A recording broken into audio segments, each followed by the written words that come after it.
காரர் இப்படி செய்வார்னு எதிர்பார்க்கல.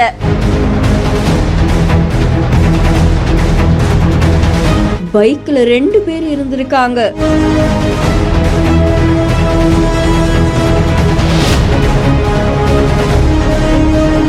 கேரள மாநிலம் ஈராட்டுப்பேட்டையில பல வாகனங்கள் 2 வழி சாலையில பயணிச்சிட்டு இருக்கு. அப்போ எதிர்க்க ஒரு கார் வந்துட்டு இருக்கு. கார் அங்க இருக்கக்கூடிய ஜேசிபிய ஓவர்டேக் பண்ண ட்ரை பண்ணும் போதுதான் இதுல எதிர்க்க இருசக்கர வாகனத்துல வந்த 2 பேர் மேல மோதி அவங்க அப்படியே கீழே விழுந்திருக்காங்க. இது தொடர்பான காட்சிகள் அங்க இருக்கக்கூடிய சிசிடிவி கேமரால பதிவாகி இருக்கு. இதை தொடர்ந்து நல்ல வேலையா 2 பேருக்குமே பெரிய காயங்கள் ஏற்படல. உடனடியா அந்த காரை பிடிக்கிறதுக்காக போயிருக்காங்க. காரையுமே பிடிச்சிருக்காங்க. அதை தொடர்ந்து இப்போ போலீசார் விசாரணை மேற்கொண்டு வராங்க அப்படின்னு தெரிவிக்கப்பட்டிருக்கு. கார் வேகமா இருசக்கர வாகனத்துல மோதினதுல பைக்ல இருந்து சில பாகங்களுமே உடைஞ்சிருக்கு. இது தொடர்பான காட்சிகள் இப்போ சமூக வலைதளங்கள்ல பரபரப்பை ஏற்படுத்தி இருக்கு. செய்தி பத்தின உங்களுடைய கருத்துக்களை கமெண்ட்ல சொல்லுங்க. மேலும் செய்திகளை உடனுக்குடன் தெரிந்து கொள்ள பிஹாண்ட் நியூஸ் வாட்ஸ்அப் சேனலுடன் இணைந்திருங்கள்.